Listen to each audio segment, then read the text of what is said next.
भी बहुत से लोग ऐसा कहते हैं कि आप जो इंडिया का एजुकेशन सिस्टम है उसको सीखिए और पाकिस्तान में उसको लेकर आएँ, चाहे उसको कॉपी करें, फॉलो करें। कॉपी करना हमें थोड़ा-सी इंसल्ट फ़ील होती है कि जी हम इंडिया को कॉपी करें। मैडम ये बताएँ कि भारत के साथ हमारे ताल्लुकात तो पहले ही ठीक नहीं है। पाकिस्तान जो हाई कमीशन है दिल्ली में, उसमें एक स्कूल था, हमने वो भी बंद कर दिया है।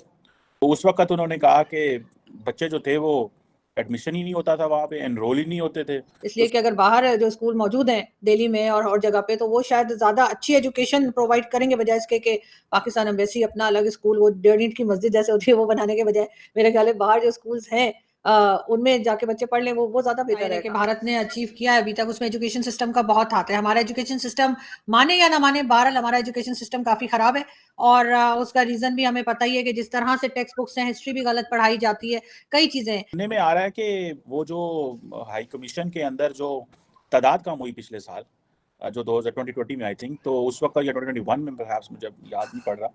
तो उस वक़्त उन्होंने कहा कि बच्चे जो थे वो एडमिशन ही नहीं होता था वहाँ पे, एनरोल ही नहीं होते थे, तो स्कूल ही बंद कर दिया। तो ये आपको लगता नहीं है कि ये एक नया ब्लो है पाकिस्तान और भारत के ताल्लुकात में? ये एक नई, जिसे कहते हैं ना, एक we have gone to further low में हम चले गए हैं। सर जहाँ तक मैंने न्यूज़ चेक की है तो उसमें तो उन्होंने ये बताया है कि क्योंकि स्टाफ बहुत कम है और कुछ टाइम पहले इंडिया की तरफ से कहा गया था तो उस वजह से हमारा जो हाई कमीशन वहाँ पर है वहाँ से स्टाफ को कम कर दिया था और स्कूल में जो बच्चे हैं वो बहुत उनकी तादाद कम थी और नए एडमिशन ज़ाहिर है नहीं हो रहे थे और उन्होंने कहा कि कोई बाहर के बच्चे भी उसमें नहीं आ सकते थे। उसमें सिर्फ़ और सिर्फ़ हाई कमीशन जो है वहाँ के स्टाफ के ही बच्चे जो हैं सिर्फ़ उनको ही एडमिशन मिलता था या उनके लिए ही स्कूल था। तो जब वो बच्चे बहुत कम रह गए थे तो उन्होंने कहा कि जब एग्ज़ाम्स हो गए और साल खत्म होता है जैसे वो हुआ है तो फिर उन्होंने स्कूल को बंद कर दिया और क्योंकि ज़ाहिर है कि जो बजट है उसके लिए भी प्रॉब्लम हो रही थी और नए एडमिशन्स भी नहीं थे, तो बहुत थोड़े से बच्चे हैं तो उन्होंने कहा कि वो किसी बाहर जो स्कूल्स हैं, उनमें उनका एडमिशन हो जाएगा। वो लगता है अगर ये मैडम बाकी बच्चों के लिए भी खोल दिया जाता, जो इंडिया के अंदर दिल्ली में जो बच्चे बाकी हैं,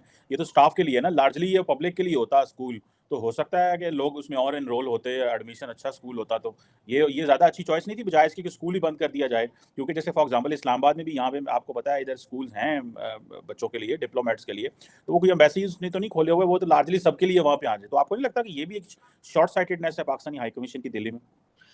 सर डिपेंड करता है कि उनके बजट पे अगेन बजट पे डिपेंड करता है कि क्या वो अफ़ोर्ड कर सकते थे कि इस स्कूल को चलाना और क्या बाहर से जो बच्चे हैं, क्या वो आना पसंद करते पाकिस्तान हाई कमीशन के स्कूल में? मुझे तो नहीं लगता। Karma post digital media channel में आपका स्वागत है। पाकिस्तान में नहीं थम रहा बर्बादी का आलम। एक तरफ इमरान खान ने सेना की नाक में दम कर रखा है, तो दूसरी तरफ कर्ज के बोझ तले पाकिस्तान की फजीहत पूरी दुनिया में देखी जा सकती। गरीबी इस कदर बढ़ चुकी है कि अब दिल्ली में पाकिस्तान उच्चायोग को अपने इन हाउस स्कूल को बंद करने के लिए मजबूर होना पड़ा, जिसका इस्तेमाल विशेष रूप से उच्च आयोग के सदस्यों द्वारा किया जाता था। स्कूल को बंद करने की वजह सुनकर आपके भी होश उड़ जाएंगे। बताया जा रहा है कि अब पाकिस्तान के पास इतने भी पैसे नहीं थे कि वो टीचर्स को सैलरी बांट सके। पाकिस्तान के इस कदम के लिए उसके आर्थिक और वित्तीय संकट को जिम्मेदार ठहराया जा रहा है। बताया जा रहा है कि पाकिस्तानी दूतावास स्कूल चलाने में आने वाले खर्च को पूरा नहीं कर पा रहा था। रिपोर्ट्स के मुताबिक स्कूल चलाने के लिए हर दिन आने वाले खर्च और मूलभूत आवश्यकताओं को पूरा करने में भी परेशानी हो रही थी, जिसके बाद स्कूल को बंद करने का फैसला लिया गया। हालांकि बर्बादी की मार से परेशान पाकिस्तान अभी भी हकीकत छुपाने से बचने की कोशिश कर रहा है। उसकी तरफ से जो बहाना मारा गया, उसकी वजह से दुनिया भर में उसका मजाक उड़ रहा है। पाकिस्तानी उच्चायोग ने शिक्षक और गैर शिक्षण कर्मचारियों को जो नोटिस जारी किया, उसमें बहाना बनाया गया है कि स्कूल को बंद करने के बीच कम नामांकन जिम्मेदार है। संडे गार्डियन ने टर्मिनेशन लेटर को एक्सेस किया, जिसमें पता चला कि नोटिस पर पाकिस्तानी प्रभारी सलमान शरीफ के हस्ताक्षर है। ऐसा बताया गया है कि स्कूल में लगभग 30 छात्र नामांकित थे, जिसमें से लगभग 25 को बाहरी स्कूलों में ट्रांसफर कर दिया गया, जिसका खर्च माता पिता को स्वयं वहन करना था। इसके बाद 5 छात्रों के लिए एक प्रिंसिपल, 6 शिक्षक और 1 गैर शिक्षण कर्मचारी वाला पूरा स्कूल चलाना ना के बराबर था। तब पिछले महीने स्कूल को बंद कर दिया गया। मामले से जुड़े लोगों के मुताबिक अगले महीने पाकिस्तान में जो नया बजट पेश किया जाएगा, उसमें दिल्ली के स्कूल के लिए कोई बजट आवंटन नहीं किया जाएगा और यही वजह है कि पैसे न होने के कारण स्कूल को बंद करना पड़ा। अगर आप हमारे वीडियो को पसंद करते हैं तो कृपया Karma post digital media channel को शेयर और सब्सक्राइब करें। धन्यवाद। करना चाहूंगी, थोड़ा सा डिफरेंट है वो इस तरह से कि मेरे कई दोस्त हैं भारत में, तो मेरी उनसे बात होती है तो हम लोग ये डिस्कस कर रहे थे कि जो बुक्स हैं, जो टेक्स्ट बुक्स हैं भारत की, वो यहाँ पर जो है मंगानी चाहिए और उनको पढ़ना चाहिए कि उन्होंने उसमें ऐसा क्या है जिससे कि उनका एजुकेशन सिस्टम जो है वो पाकिस्तानी एजुकेशन सिस्टम से कहीं बेहतर है।